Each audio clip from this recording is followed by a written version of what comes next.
Good morning, good afternoon. Welcome to week 6 content, which is the restaurant business. So excited to present this to you this week. Many, if not all of you, have been to a restaurant before. And so we're going to talk about this in a couple of different phases. We've already talked about food and beverage in a hotel setting.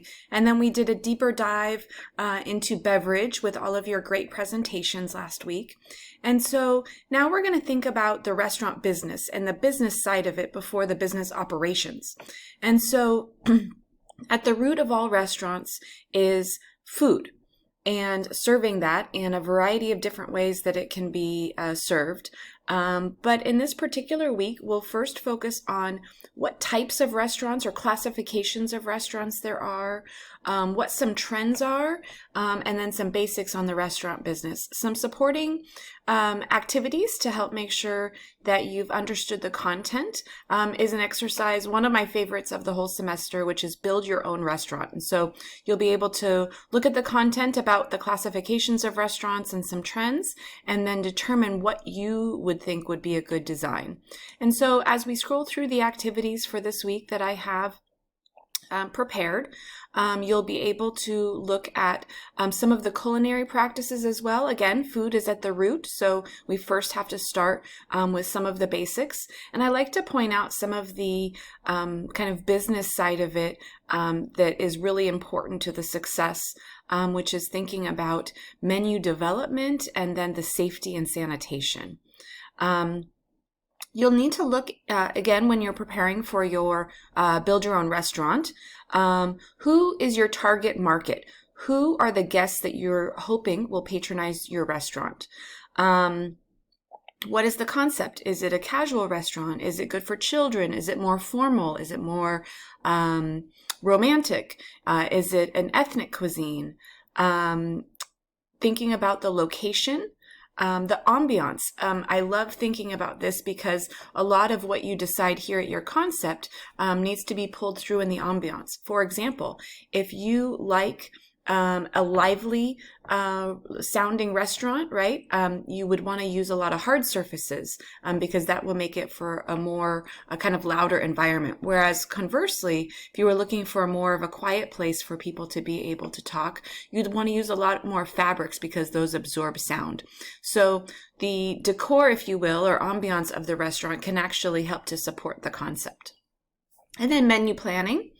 And then how you would think about pricing your particular menu items. So a lot of good thought-provoking questions here. And then in the classifications of restaurants, it's great. Classifications, actually, a restaurant can fall under 2 different classifications, but there are different highlights from each of those different areas, whether it's quick service and all of those areas, or you can dive deeper into fine dining, celebrity restaurants, steakhouses, etc.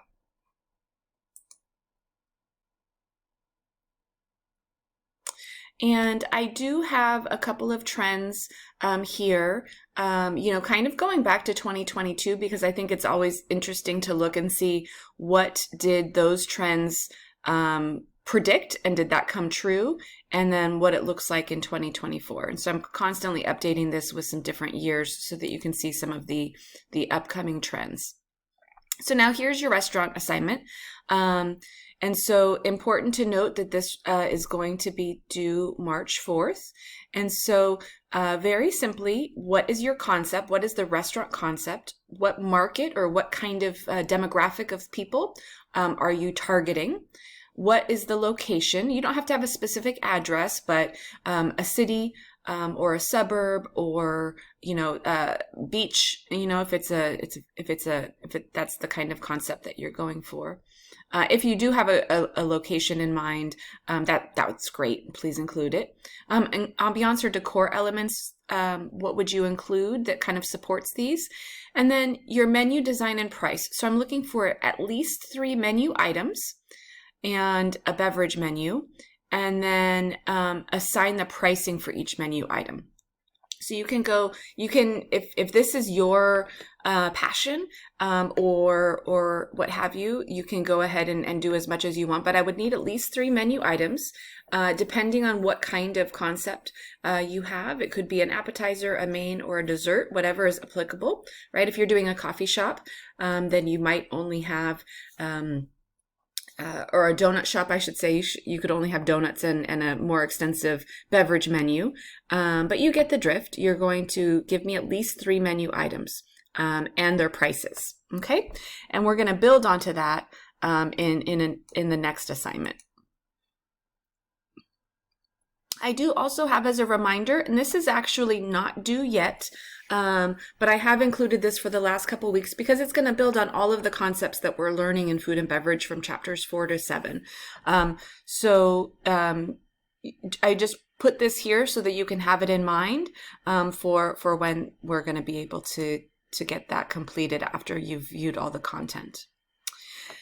This next assignment is actually also not due for a few months, but I wanted to introduce it now so that if you had questions, you can let me know. And I'm not sure how many of you are familiar with a mind map concept, but this is an ability, a lot of times the assignments that I give are either multiple choice or writing papers, and it doesn't allow for those that have a more creative flair to be able to really articulate their talents. So I wanted you to create a mind map on your thoughts on your career in hospitality. There's a video that you can click on that can give you some examples.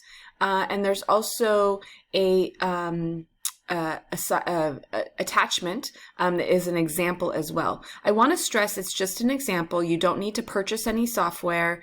You can do this by hand. You can do it on a computer. You can use colors and arrows and pictures and things like that. But it is a pretty cool kind of concept to be able to kind of think about your career in hospitality. Here I have this particular mind map is preparing for a job interview, and kind of all of the branches kind of think about, what you're going to do to prepare for a job interview. So it could be a great example as well.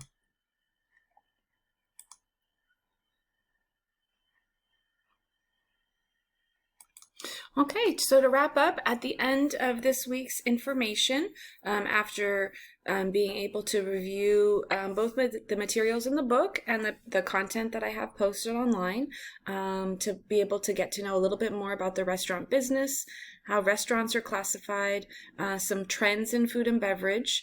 I do have the reminder of the assignments, again, taking note of the due dates, and it's kind of in reverse order because I'm introducing the assignments so that you have time to think about it and ask any questions. But that Build Your Own Restaurant is actually going to be due March 4th. And please don't forget to participate in the discussion guide for the beverage presentations. I hope you have a great week ahead. Thank you.